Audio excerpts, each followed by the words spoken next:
This morning, we have a Colorado State Trooper answering some of your questions as we start our 5th month covering all things roads and infrastructure. KRDO 13 Scott Harrison, the Road Warrior, is live along I-25 in Bijou in Colorado Springs. And Scott, the way this segment works is folks reach out to you with tips and questions, and then you're getting them answers.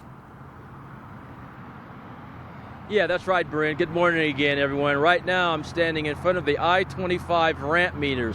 Remember, CDOT installed these devices, you can see them behind me, a few years ago to try to kind of regulate, how fast traffic gets onto the highway when it's congested, during those peak periods. You can see as we get into rush hour here now, the signals are on. They had been off, because there wasn't much traffic overnight, but now they are on.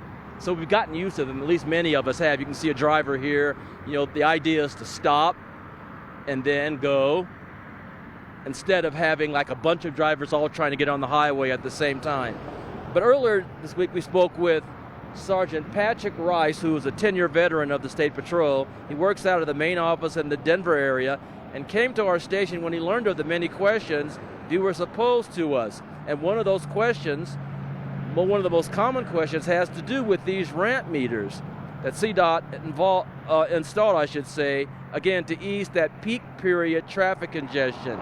And many of you are asking us why there isn't more enforcement of people who violate these signals here by running the red light while you're trying to do the proper procedure.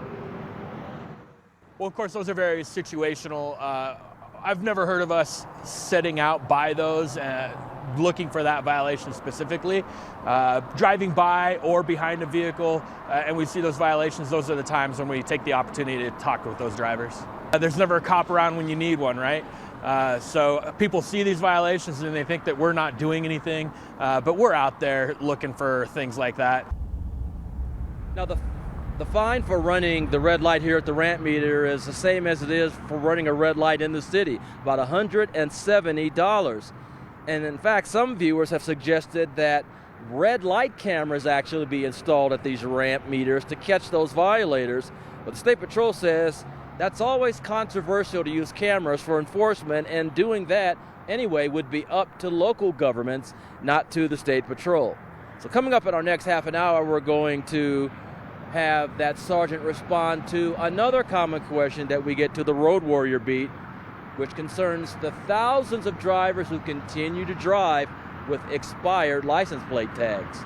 We're live along I-25 in Colorado Springs. I'm the Road Warrior, Scott Harrison, for KRDO 13.